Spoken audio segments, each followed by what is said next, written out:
नमस्कार, मैं हूं दीपाली राणा। आप देख रहे हैं कमोची राउंड अप। और कोरोना संकट की मार ऑलरेडी हमने देखी देश पर पड़ी है, लेकिन अब एक और मुश्किल है जिसका सामना करना पड़ रहा है। वो है कि देश के करीब 5 राज्य हैं जहां पर टिड्डियों के हमले का सामना करना पड़ रहा है। गुजरात, राजस्थान, मध्य प्रदेश के अलावा अब उत्तर प्रदेश और महाराष्ट्र से भी खबर आ रही है कि टिड्डियों के हमले हुए हैं, जिससे जो फसलें हैं गर्मी के मौसम की, उनको नुकसान होने की आशंका है।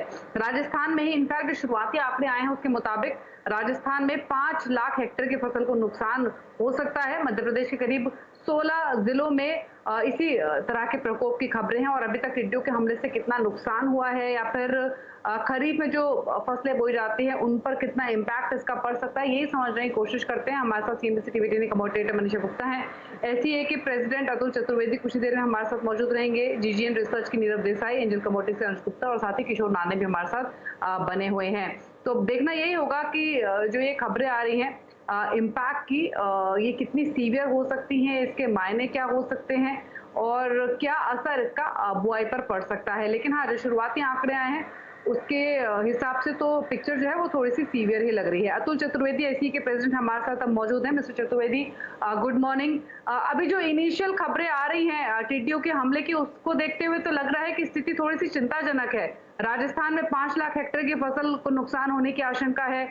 मध्य प्रदेश के भी 16 जिले हैं जहां पर इसका इम्पैक्ट है। तो अभी आपके हिसाब से शुरुआती पिक्चर कैसे लग रही है, कितने नुकसान की खबर है? नहीं, आपके पास खबर इस मुद्दे पे ज्यादा है, मेरे पास इतनी ज्यादा खबर नहीं है।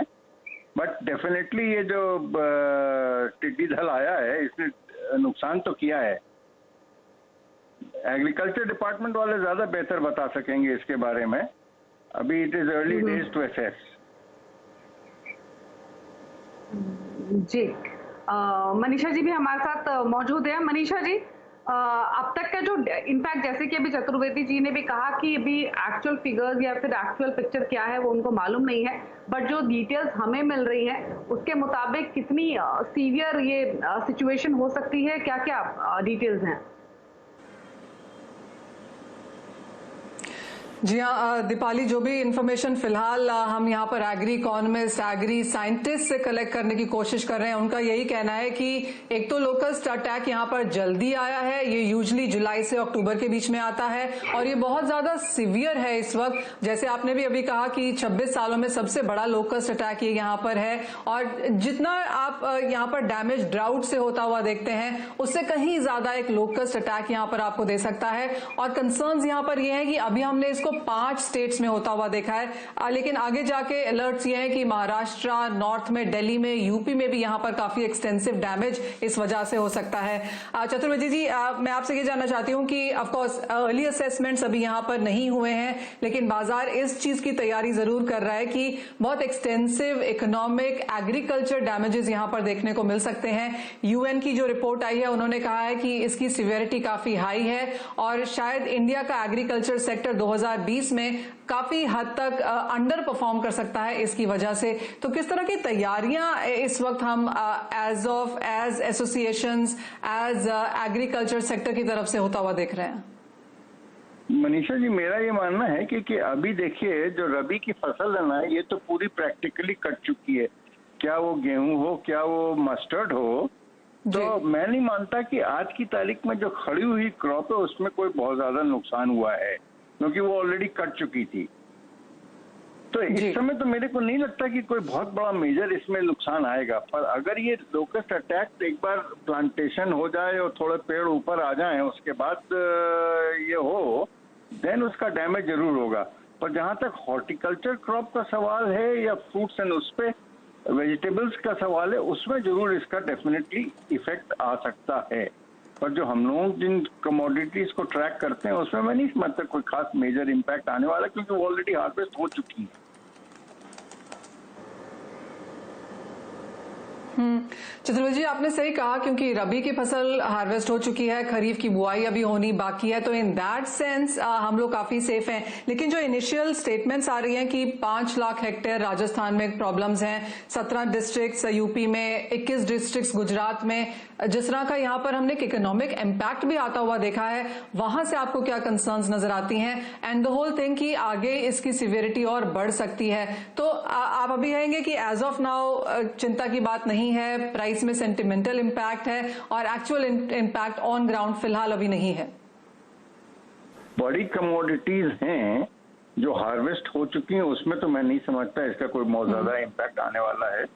पर जहां तक फ्रूट्स एंड वेजिटेबल्स का सवाल है, वो लोकलाइज्ड रहेगा उसका इन्फ्लुएंस। उसका इन्फ्लुएंस ऐसा नहीं है कि ऑल इंडिया बेसिस पर उसका कोई बड़ा भारी इम्पैक्ट हो। तो मैं अभी at this point of time बहुत ज्यादा इसको तवज्जो नहीं दूंगा। पर ये अगर थोड़ा 2-3 महीने और गुजर जाएं और क्या नाम सोइंग हो चुकी हो और उसके बाद ये आए, then it could be a different ball game. But horticulture में डेफिनेटली इसका इम्पैक्ट आएगा, वो दिखाई देगा। उसको हम लोग इतना ज्यादा ट्रैक नहीं करते हैं। इनफैक्ट जीजीएन रिसर्च के नीरव देसाई भी हमारे साथ मौजूद हैं, उनका भी एक आउटलुक ले लेते हैं इसी खबर पर। मिस्टर देसाई, आप कैसे देखते हैं मौजूदा सिचुएशन को, जो टिड्डी हमले की खबरें आ रही हैं, खरीफ फसलों पर आप इसका कोई इम्पैक्ट देखते हैं? नहीं, देखिए, जैसे अतुल जी ने बोला बहुत परफेक्ट है। मस्टर्ड क्रॉप तो नियरली 100% या 95% हार्वेस्ट हो चुकी है। थोड़ा बहुत कोई लेट सोन वीट थोड़ा बहुत अगर कभी हार्वेस्ट होना बाकी रह गया हो तो वो है, पर वो भी मैं मानता हूं कि बहुत कोई बड़ा वो नहीं है। तो कमर्शियली अगर हम आज हमारे कमोडिटी मार्केट्स की सप्लाई डिमांड के हिसाब से देखें तो एज ऑफ नाउ कोई मेजर एग्रीकल्चरल या फूड ग्रेन क्रॉप में कोई ऐसा इम्पैक्ट नहीं दिखता है। कोई हॉर्टिकल्चर क्रॉप में कोई इशू हो तो ठीक है, और एक लॉन्गर टर्म पे अगर ये परसिस्ट करता है तो फिर देखने का रहेगा कि आने वाली फसलों में ये क्या इम्पैक्ट करता है। But as of now mustard हो या चना हो, उनके ऊपर तो इसका कोई भी वो नहीं है, क्योंकि दोनों जल्दी हार्वेस्ट हो जाते हैं। थोड़ा बहुत ही गेहूँ अप्रैल महीने में या अर्ली मई तक में हार्वेस्ट होता है यूपी में, राजस्थान में। तो मे भी अगर समझिए कोई पिछेती गेहूँ हो तो उसका थोड़ा सा कोई इम्पैक्ट हो, पर मैं मेजर नहीं मानता हूँ।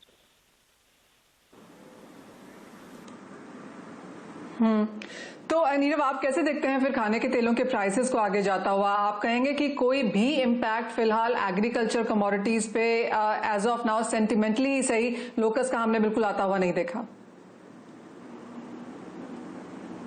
एक्चुअली जब फैक्ट वेरीफाई करेंगे तो उनको यही समझ में आएगा, तो वो ऐसा नहीं रहता है। ओवरऑल एग्रीकल्चरल मार्केट्स में ज़्यादा बड़ा सिचुएशन जो है अभी हाल हर जगह कोरोना के कारण क्वारंटीन और जो ये इंटर कंट्रीज के बीच में शिपमेंट्स और इनके डीले के कारण थोड़ा बहुत भी सपोर्टिव सिचुएशन आ रहा है। अर्जेंटीना में ऑलरेडी पिछले 3-4 दिनों से ये कंटिन्यूस न्यूज़ आ रही है कि भाई वेसल्स जो लोडिंग पे जा रहे हैं उनको 14 डे क्वारंटीन करा जा रहा है। तो थोड़ा सप्लाई चेन डीले हम सोयाबीन ऑयल में देख रहे हैं। सोयाबीन ऑयल का काफ़ी एक्यूट शॉर्टेज हम ऑलरेडी अप्रैल मंथ में देख चुके हैं। उसके बाद इंडिया का कवरेज ठीक रहा है। अभी थोड़ा सिमिलर स्क्वीज हमको पाम में देखने मिल रहा है ग्राउंड लेवल पे। टिल होल ऑफ जून ऐसा लगता है palm is going to be tight in India on arrival basis. But again Ramzan वहाँ मलेशिया में उधर खत्म हो गए हैं, तो मुझे लगता है कि अब इंडिया का कवरेज वहाँ से शिपमेंट भी स्मूदन आउट होना चाहिए, and may be from July onwards थोड़ा सा सप्लाई चेन वहाँ ठीक रहेगा। चलिए, शुक्रिया नीरव जी और अतुल जी आने के लिए शो में और इस खबर पर अपने व्यूज देने के लिए, इम्पैक्ट क्या हो सकता है वो समझाने के लिए। तो फिलहाल सो फार बहुत सीवियर इम्पैक्ट नहीं देख रहे हैं। आगे कैसे ये पूरा हमला पैन आउट होता है उसके हिसाब से आगे चर्चा करेंगे। लेकिन एग्री कमोडिटीज का जैसे कि मनीषा जी ने जिक्र किया, हमने देखा भी है कि आज तेल तिलहन में अच्छी मजबूती देखने को मिल रही है। सोया तेल सीपीयू में भी 1% की मजबूती आज के सेशन में बनी हुई है। सोयाबीन और सरसों देखेंगे तो वहां भी मोमेंटम स्ट्रांग ही है। अनुज गुप्ता हमारे साथ बने हुए। अनुज, पहले तो आप खाने के तेलों पर अपना व्यू दीजिए। अगर तेल तिलहन की बात करें तो मोमेंटम पॉजिटिव ही है। क्या व्यू है यहाँ पर आगे के मूड को लेकर, और अगर कोई ट्रेड लेना हो तो क्या सजेशन होगा? गुड मॉर्निंग दीपाली जी। जैसा कि हम लास्ट वीक भी डिस्कस कर रहे थे कि एडिबल ऑयल्स में जो ट्रेंड है वो थोड़ा पॉजिटिव ही रहेगा। बाय ऑन डिप्स की स्ट्रेटेजी यहाँ देखने को मिल सकती है। तो मुझे लगता है कि एडिबल ऑयल में खरीदारी करके चल सकते हैं। रिफाइंड सोया में अगर हम पर्टिकुलर बात करें तो हमें लगता है कि 775 के आसपास बाय इनिशिएट कर सकते हैं। स्टॉप लॉस 767 का रहेगा, टारगेट करीबन 788 790 तक हो सकता है। इंटरनेशनल लेवल पर भी हमने सभी एडिबल ऑयल में एक तेजी आते हुए देखी है। और साथ में देखें तो लॉकडाउन ओपन होने की वजह से जो लोकल डिमांड है, क्योंकि इंपोर्ट्स काफ़ी कम है, बट लोकल डिमांड की वजह से हमने सरसों के अंदर और सोयाबीन के अंदर एक तेजी बनते हुए देख सकते हैं। तो मुझे लगता है कि एडिबल ऑयल लोकल लेवल की डिमांड की वजह से अच्छी तेजी यहाँ पर देखने को मिल सकती है। तो शॉर्ट टर्म में हमें लगता है कि ट्रेंड पॉजिटिव रहेगा। तो जितने भी एडिबल ऑयल्स हैं मुझे लगता है कि वहाँ पर एक अपसाइड मोमेंटम आगे कंटिन्यू रह सकता है।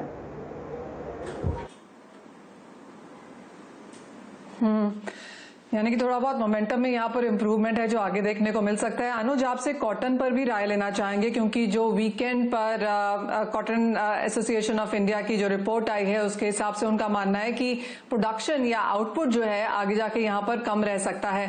कितना रिएक्शन उसका ऑलरेडी इन प्राइस है और आगे जाकर आप इसे कैसे देखते हैं? देखिए, प्रोडक्शन कम रहना अभी इन प्राइस नहीं है, क्योंकि हमने यहाँ पर देखा है कि इस बार जो एक्सपोर्ट्स हैं वो काफ़ी कम हुए हैं। साथ में डोमेस्टिक मिल्स पे काम ना करने की वजह से पुराना जो कॉटन है वो अभी तक पड़ा हुआ है, और सीसीआई के पास भी काफ़ी क्वांटिटी में सीसीआई ने परचेज भी किया है। तो इस बार availability as compare last year के काफ़ी ज़्यादा है। तो मुझे लगता नहीं है कि ज़्यादा यहाँ पर जो भाव है वो ऊपर आते हुए दिखाई देंगे। हालांकि अगर प्रोडक्शन एक्चुअली में कम होता है और इन बिटवीन अगर कोई डिमांड निकलती हुई आती है, एक्सपोर्ट डिमांड या लॉकडाउन ओपन होने की वजह से मिलट्स की डिमांड अगर बढ़ती है, तो कहीं ना कहीं थोड़ा बहुत भाव ऊपर आ सकते हैं। मगर मुझे लगता है कि इस बार अवेलेबिलिटी ज़्यादा होने की वजह से, क्योंकि पूरे विश्व में ही देखें तो जो क्रॉप थी वो काफ़ी अच्छी थी कॉटन की, तो मुझे लगता है कि आगे अभी भावों में ज़्यादा तेजी देखने को नहीं मिलेगी। हालांकि हो सकता है कि भाव, अगर हम एमसीएक्स की बात करें तो 15,000 के 15,600 के आसपास भाव चल रहे हैं। यहाँ से कुछ डिप और यहाँ पर मिल सकता है, करीबन 14,500 14,000 तक के लेवल का।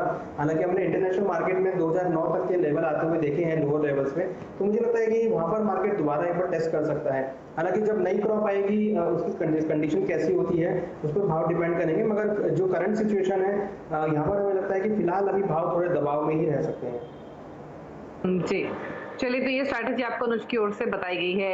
एक ब्रेक का यहाँ पर वक्त हो गया है। जब वापस लौटेंगे तो फोकस करेंगे क्रूड पर, गोल्ड सिल्वर पर, मेटल्स पर कैसा ट्रेड हो रहा है आज के सेशन में, अपॉर्चुनिटीज कहाँ है, इस सब पर चर्चा होगी एक ब्रेक के बाद।